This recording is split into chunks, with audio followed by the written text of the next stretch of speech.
All right, welcome everyone to this explainer. Today we're doing something a little wild. We are going to pull back the curtain on a staggering 9,000 years of history to explore the creation, the destruction, and honestly, the unbelievable resilience of the Indian subcontinent.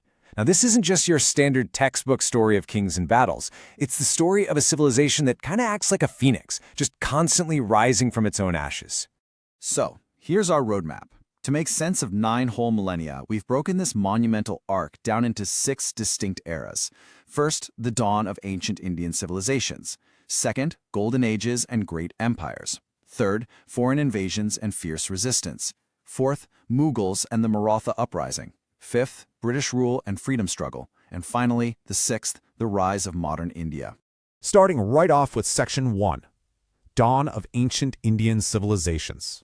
If you look at this timeline, you really see the rapid evolution of early humanity in this region. Around 9000 BC at Mehrgarh, we're seeing some of the world's very first engineers and farmers setting up shop.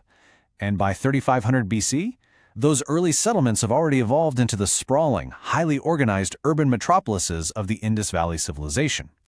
What's literally mind-boggling here is the sheer level of innovation going on. I mean, we're talking about the discovery of 9,000-year-old dentistry. Excavations at Mehrgarh show they actually used fine stone drills on human teeth. They pioneered cotton weaving. And when the Indus Valley civilization peaked, spanning a massive 1.5 million square kilometers, by the way, they were building grid-planned cities like Mohenjo-Daro with perfectly straight streets and covered drainage systems that, let's be honest, would put some modern cities to shame. And they did all this while remaining a remarkably peaceful, trade-focused society. Moving right along to Section 2, Golden Ages and Great Empires.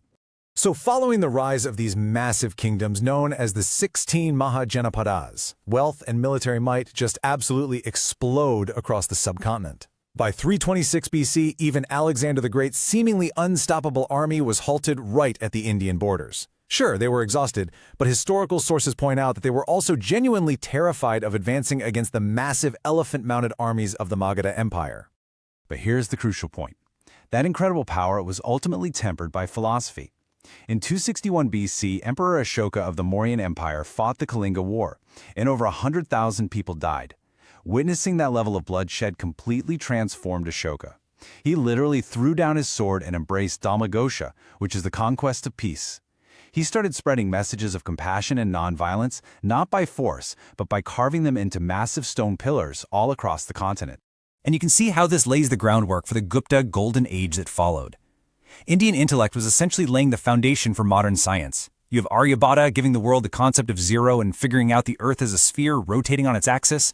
Metallurgists are forging the iron pillar of Delhi, which astonishingly hasn't rusted in 1,600 years.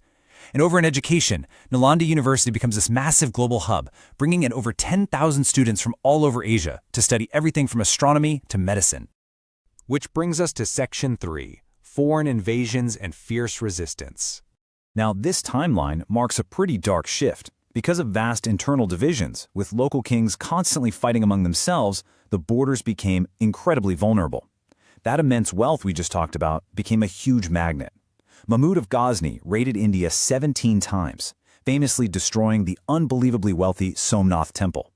Then, in 1192 at the Second Battle of Touraine, deceit and internal betrayal allowed Muhammad Ghori to capture Emperor Prithviraj Chauhan. And that basically cracked the gates of Delhi wide open to foreign rule. I want you to just let this number sink in for a second. 3 months. When the invader Bakhtiar Khilji attacked the intellectual heart of India, that magnificent Nalanda University we were just marveling at, he ordered it burned simply because he couldn't comprehend a place of such profound knowledge.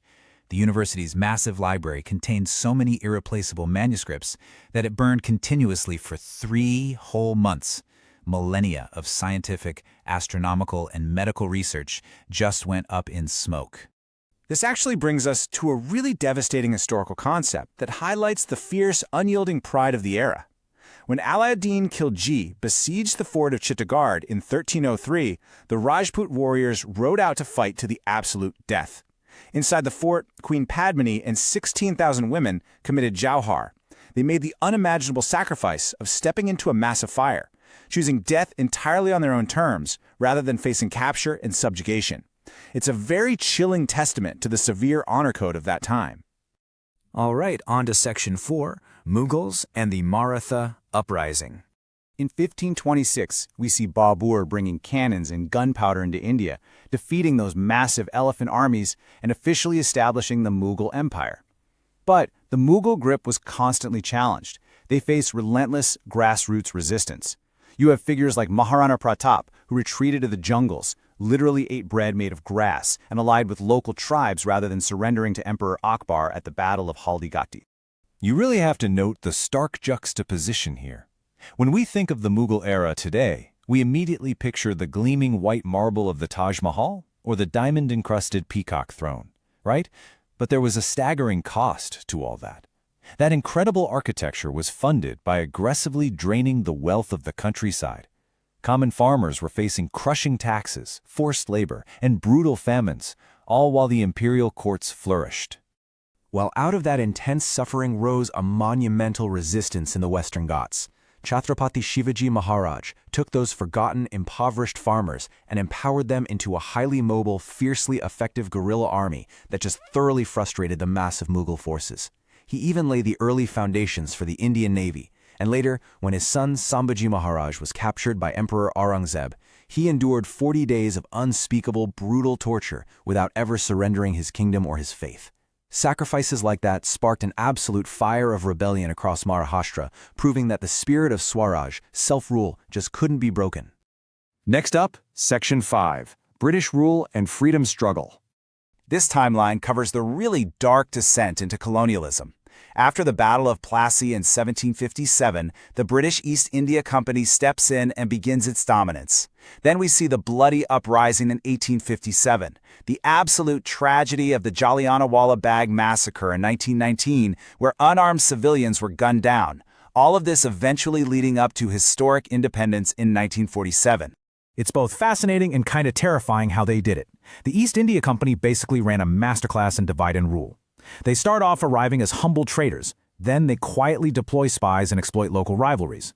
Next, they systematically crush local Indian industries. We're talking literally cutting off the thumbs of skilled weavers to force Indians to buy British goods.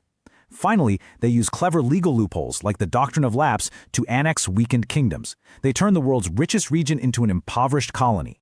So how was that grip finally broken? Well, it wasn't just one method. It was this powerful dual-engine combination.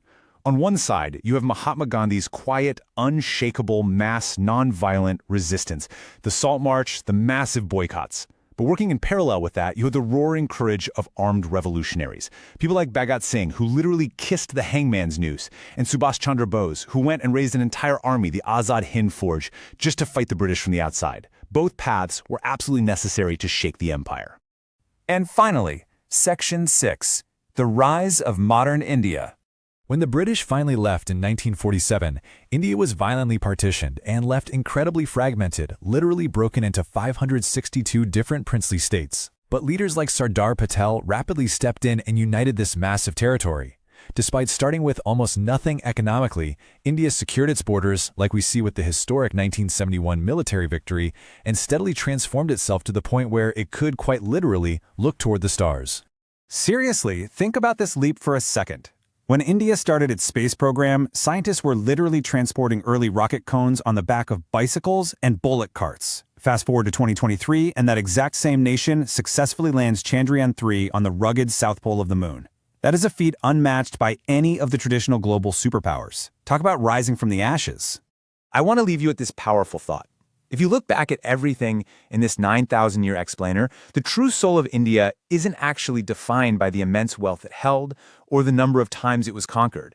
It's defined by its endless resilience. To be broken down, burned, and looted, yet constantly, inevitably, rising stronger from the ashes. It leaves us with one pretty provocative question.